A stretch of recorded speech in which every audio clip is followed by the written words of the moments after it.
welcome back to another WandaVision recap and review. Today we are talking about episode 8, the penultimate episode for the series of WandaVision.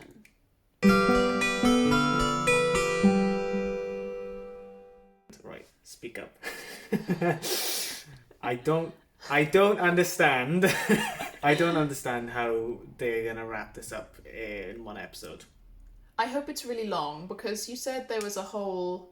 So one of the producers said that this as a total there was is so many 6 hours, and we had 3 episodes left, and only about 3 hours of footage was shown. And Kevin Feige kind of confirmed it on a podcast as well. So it was under the everybody was under the impression that the last 3 were going to be hour each, were an hour each, but they weren't.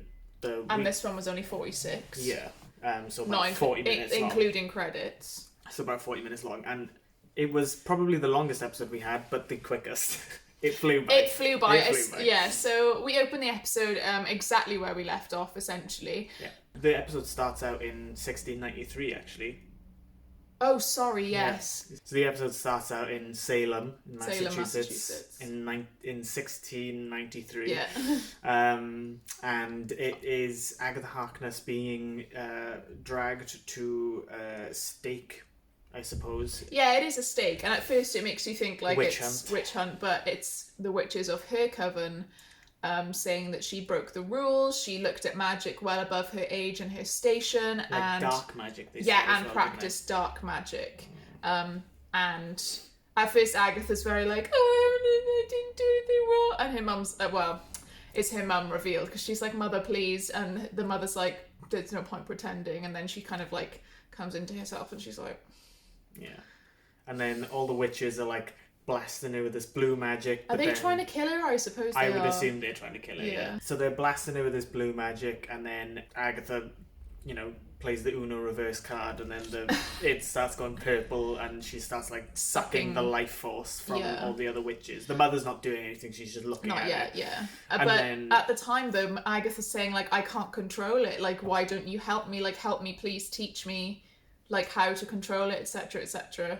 The mother joins in and she's like, mother, I can be good, blah blah blah, and she's like, no, you cannot, and does the same thing, but then she ends up killing the mother, and she takes her brooch, which is what we've seen her always wearing around her neck in every episode. So that's sort of like Agatha's starting point, I guess, like that's her kind of origin story. Something interesting, and also shows that Agatha is about 300 years old plus. Something interesting as well, when the mother was using her powers, like finally like blasting, there was like a crown. Yeah, there was like a crown on her head. But anyway, we fast forward to the end of the previous episode where they're in Agatha's basement. And essentially, Agatha, it seems, just wants to know how the fuck Wanda did this. So Agatha is saying, it took me years of study to be able to do these specific spells. And she's saying, she's sort of demonstrating these spells for Wanda and saying, transmutation, which was changing the bug into a dove. And she was like, you did this with everything on a wide scale, and also the controlling of people's minds as well. And she's like, it's this spell. She's like, years and years of study. How the fuck are you doing it to like thousands of people in this big area and thousands of objects all the time? And I think essentially she says that she felt Wanda create this place and came to investigate it, basically. That's what I got from what she was saying anyway, and that's, you obviously see her arrive. And Wanda's like, I don't know, and Agatha like fucks her around for a bit, and she's like, just tell me. And I can't tell at this point still whether Agatha's doing this because she wants more power, or is she just interested in the arts. Like, I know it said that she did dark magic and stuff in the beginning, but I still don't get quite an evil vibe from her. Well, as well, from what you said last week about just the character of Agatha Harkness and the fact that she's Wanda's mentor in the comics, I got a hint of that when she was explaining the runes around the room. And she was like, come on, this is your basic stuff. And throughout the episode as well, you see Wanda and her kind of become less hostile to each other, because it does seem to me anyway that Agatha just wants answers from her, and she wants her to know like how she did this. So to try and find out, because Wanda, it seems, has repressed kind of how she did this. So to take her through all of her trauma and to basically just do therapy for Wanda, Agatha takes her through her memories. I think there's only 4 or 5 of them that she takes her through, trying to link into how she has these powers and how they're so powerful. Wanda walks through this door. It's all very like cinematic. It's quite cool. I quite like the vibe. It's done very well. So the first memory we have is back in Sokovia. We see Wanda's parents, and they're just, you know, normal parent life, I guess, in Sokovia where there's bombs. But Wanda comes in, well, Pietro comes in as a child and he's yelling, and Agatha's quite funny. She's like, we're right here, you don't need to yell. Like, her commentary's quite funny. She's like, you're up, and Wanda becomes her child self and relives the memory, essentially. And this is where we find out where Wanda's original love of, like, sitcom TV shows comes from. So her dad sells DVDs. Yeah, illegal, you know, pirated. just to make money. Doesn't seem like a bad man. Like, they seem like a nice enough family. And they're like, oh, Wanda, which DVD do you want to watch? And then she's like, oh, none of these. And they grab the, like a box set of the Dick Van Dyke Show, which funnily enough, in an interview, Kevin Feige said, like, he grew up with the Dick Van Dyke Show and this was his inspiration for this show. That makes sense. I really like how they've just woven that into the show anyway to make it make sense and not just like a kooky thing that's it's just the style. Like, it all makes sense. Because once we see clips of the Dick Van Dyke Show, it's very obvious that the very first episode of WandaVision is entirely based around that. Even like the angle of the camera on them and like the set and everything, and the kitchen and the house, very, it's all similar. very, very bedrooms. Yeah, the twin beds. Yeah. Very, very similar. So we essentially see where Wanda's, I guess, obsession or like connection comes to sitcoms. Yeah. It quite shocked me because the bomb just goes off. Yeah, that was like harrowing. I thought it was Agatha stopping the memory. Yeah, so I knew it was coming because of, you know, Wanda's backstory. When that happens, Pietro takes Wanda and he like puts her under the bed, and you then see the bomb that the Stark Industries that she says didn't explode. It was defective and it landed and didn't blow up. However, we do see an alternate view of this where Wanda actually reaches out towards the bomb as if to try and deactivate it with her powers, which she didn't have yet. So Agatha kind of comes in, that she stops the memory there, and she comes in and tries to make sense of it essentially, and she's like, okay, so you, Wanda, baby witch, with tiny little powers, stop this bomb. And Wanda's like, no, it just was deactive. It was defective. We didn't know. We were there for 2 days. We had no idea, like this kind of thing. But Agatha's basically saying that, no, you had, like, baby witch powers, and the next memory, obviously, is the Hydra experimentation on her. And she says, so you had baby witch powers that would have died or, like, been repressed had you not come into contact with the Mind Stone, which makes me think, again, about the X gene. Maybe it was just slightly something coming out of her, it's that specific radiation from the powers of the Mind Stone that is creating these mutations and strengthening her power. So when she's going in, you hear the Hydra people behind the glass saying, like, everybody else has died when we've tried these experimentations. Nothing's worked. But she goes in, the scepter, the blue part of the scepter flies off the scepter. The Infinity Stone. I know, but like it's the casing for the Infinity Stone because it's blue, isn't it? And then the Mind Stone's yellow underneath. Oh yeah, that's why it was always so confusing. Why, because the Tesseract is blue as well. Yeah, no, I know. Oh, for fuck's sake! I can't believe they did that. Why not just make the scepter yellow? So yeah, the scepter flies towards, and the casing breaks open, and it's the Mind Stone, and it's interacting with Wanda, and she's like, all the yellow sort of power is going around her, and she sees a vision, a silhouette of her comic Scarlet Witch with the horns and stuff. It reminded me like Icon silhouette really like looked like Loki to me. Imagine it was him coming in from his fucking TV show, like seeing her. Cool. That would be cool. But like in Ragnarok when he's like, your savior is here, like on the ship, and he's like literally like that. It really, and his horned helmet as well. It reminded me of that. But that was really cool. So it's like almost showing her a future version of herself, like what she's possibly. going to become. I thought that definitely. was really cool. Or maybe because it's the Mind Stone, shows her what she is deep inside, that kind of thing. Because if it was time or space, I could see why it would be a vision of the future or something, or a different dimension. But if she is the Nexus, like in the comics, which means she's the same in every single universe, then it wouldn't make sense. But I'm excited to hear more about that. When she's in the Hydra, like her room in Hydra, she's got a TV and there's like this 80s another sitcom on. So it shows her like throughout her time watching these different sitcoms. And there's like two kids arguing. There's a dog in it as well, which obviously Sparky. And we see that the Hydra agents, they're trying to rewatch the footage of what happened to her, and it's just cut. Like from when she first like goes to touch the stone, and then she's just on the floor. It's just the footage is cut, and they're like, "What the fuck?" And the Hydra agents are like, "What the fuck?" Yeah, what the fuck? We go into another room, which is the Civil War. Her room in Civil War. In the Avengers compound. Well, that we see in Civil War anyway. It's not from that time, but because she says that it's just after Pietro's died. Yes, just after. And she was all alone, and she was grieving, and she was watching Malcolm in the Middle. And I guess she kind of senses Vision outside her room, because she just goes, Vision, and then he walks in like, sorry. Yeah. Sorry, hello. In his sweater and his pants. Yeah, in his like dad clothes, his like professor clothes.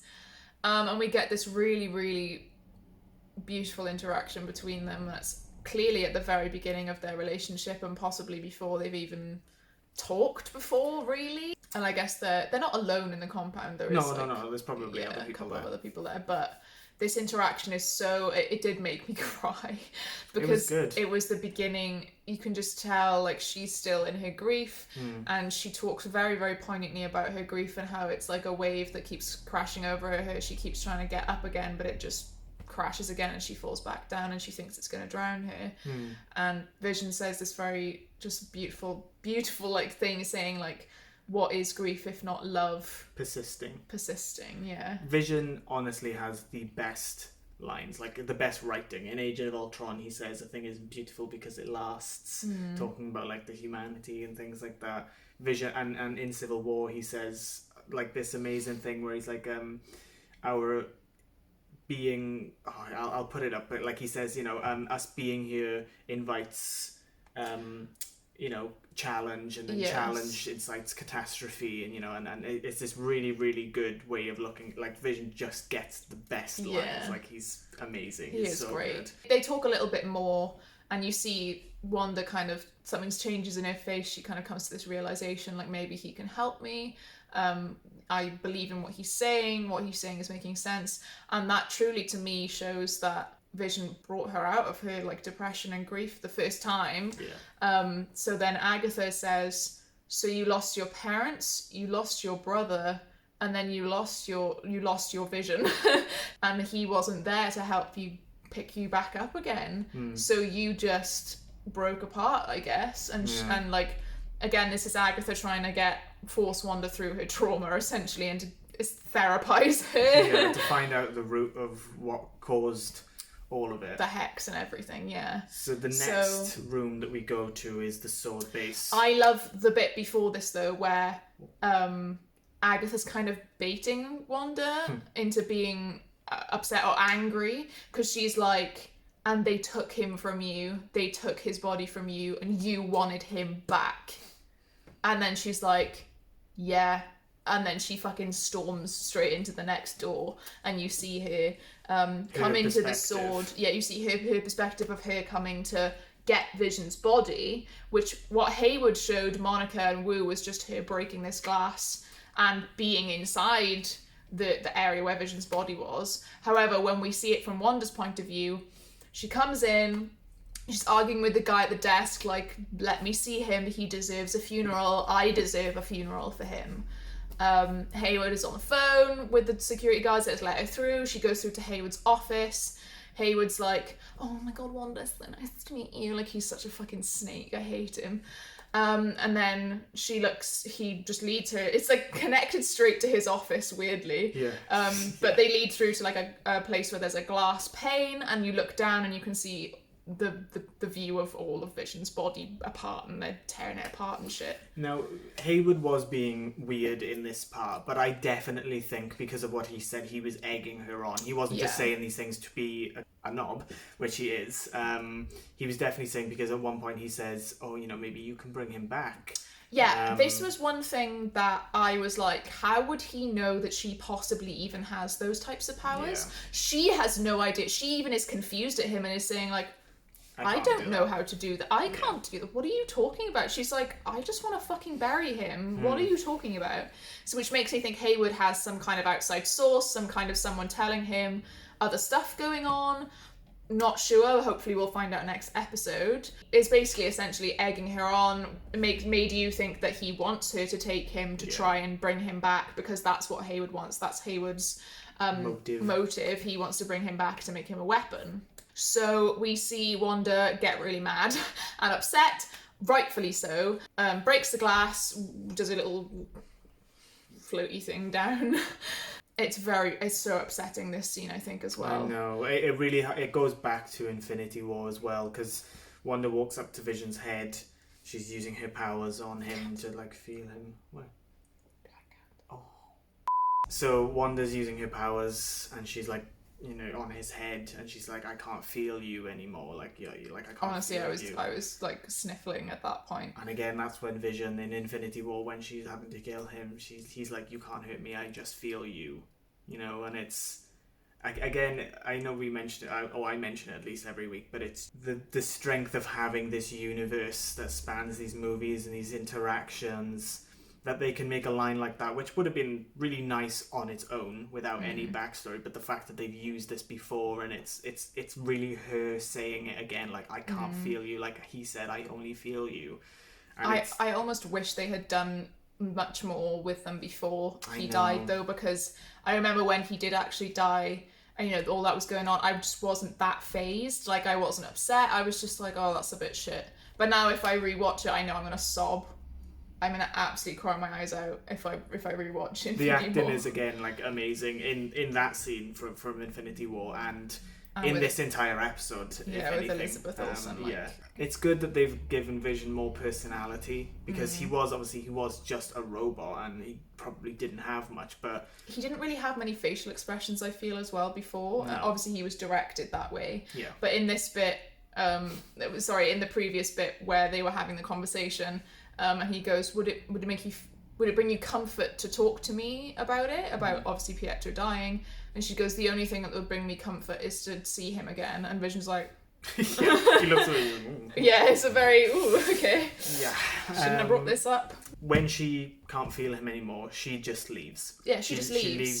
She leaves Vision there, which obviously is not the narrative that Hayward is spinning to SWORD, saying that she took Vision's body, which again then begs the question, who is Vision in the Hex? Yes. If she left Vision there, how hell did she go back and grab him, and then all of that stuff? She gets in a car, and there's a little envelope on the seat, which is already open, so she's already had opened and seen this envelope before. So she's driving, you see like a tiny little travel montage, welcome to New Jersey. So it's like, oh, she's going to Westview. She's going to Westview. She drives past the sign. She goes into Westview. You see all of these. You see Herb first. He looks quite old. Yeah. And you see all of the residents of Westview who are in the show, who are just walking around in their normal lives.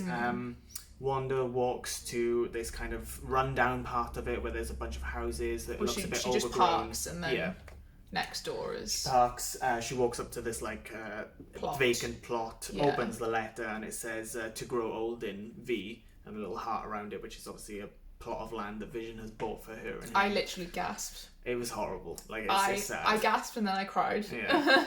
And then she just completely breaks down and like on her knees in the middle of this plot, and that's when she creates the hex. So it's first just the house. So I thought, oh, maybe she just creates the house first and then maybe it just expands, but no, she creates the house, then she creates the massive hex, like, boof, over everything, and then she creates a Vision, like, out of herself, but it's yellow. Yeah. So it makes me think the Mind Stone.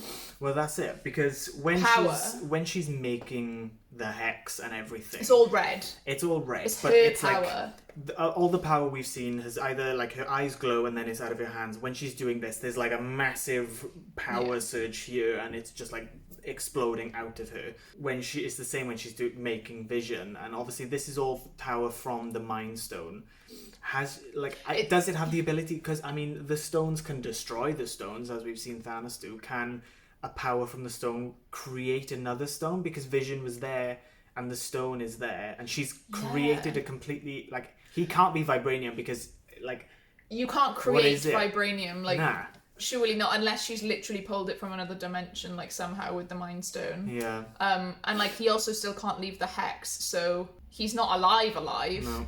And it's not the body pieces being reanimated, because that is still at source. Yes.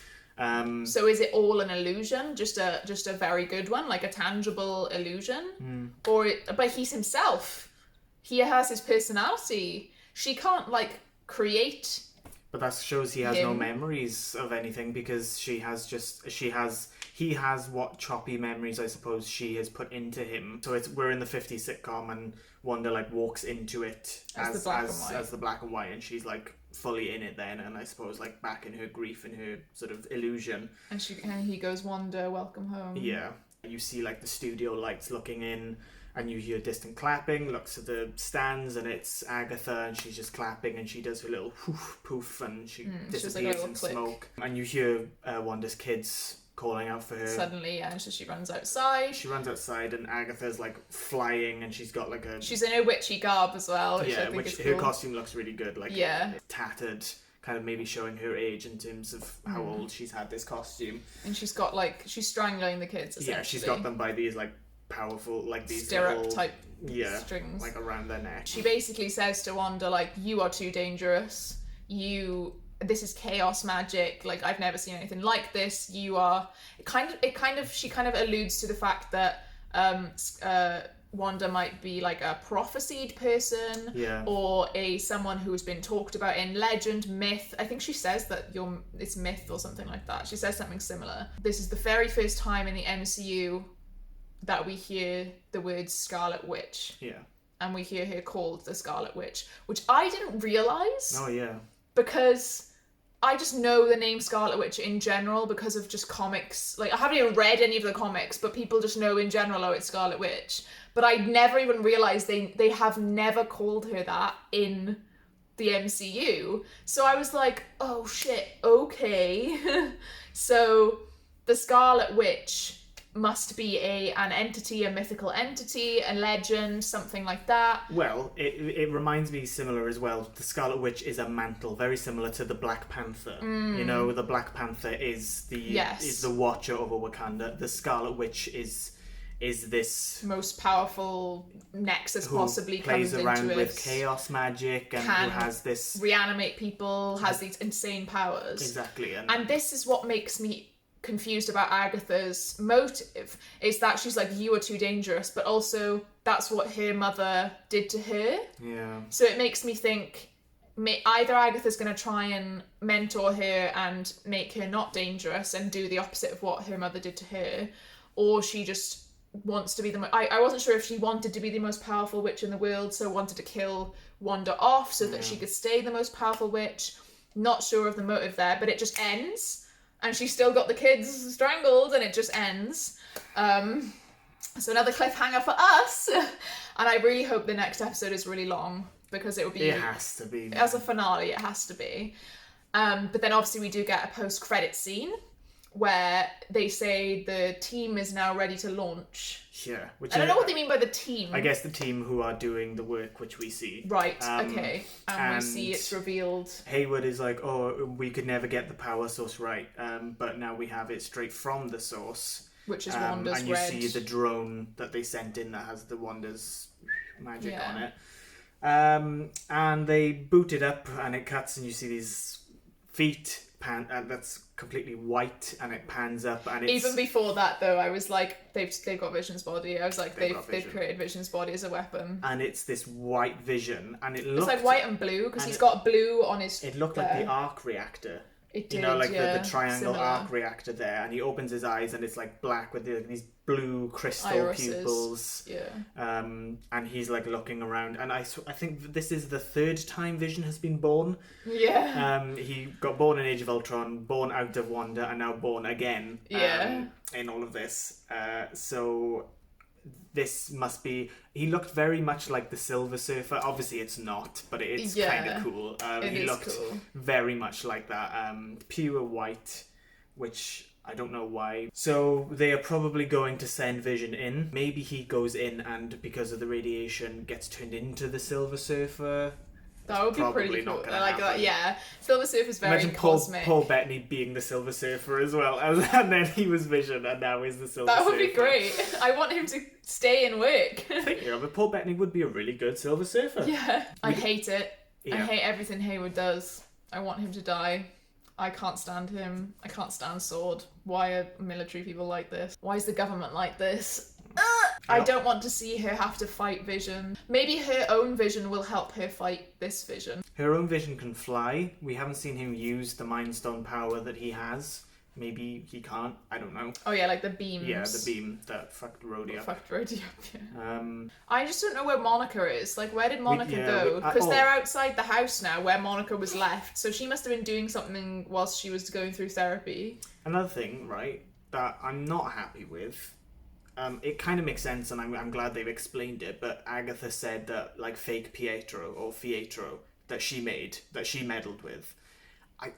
That's fine. And do that to trick it, but don't cast Evan Peters because it's such a bait and it's pissed me off. It's really annoyed me. Unless because we see him talking to Monica at the end of 7th episode, maybe he still has these abilities and he is just going to be now a Quicksilver. But like, don't do that. Don't do that. Yeah, really unless they're gonna try and again double bait it and actually he is like no, it would be too convoluted at that point. No, because she said she did a spell to create him. She was like, I can't do reanimation. That's too hard. Blah blah blah. So I did this, and I can't remember what she said, but she did something else. But yeah, it's just annoyed me because.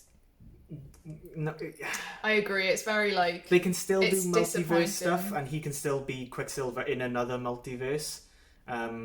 In the X-Men one, the Fox's X-Men one, but don't do that. Like the hype around that was such bullshit. Don't do that. It's really annoyed me. Yeah, if it doesn't turn out to be like something to do with the actual X-Men now, like from the other universe, it's going to be like, well, what was the point? I don't think it is. Yeah. Like that was it. Like her saying, "Oh, it was just like Pietro." That was it. That's I did that. Bye. Which I think I did say in the last recap. I said maybe she made this just actor guy a Pietro just to mess with her. Yeah. I wish they didn't do that. How are they going to wrap it up in the next episode? Who fucking knows? It's got to be quite long for them to wrap everything up. Hello? I'll see you next week for the final episode, the finale of WandaVision.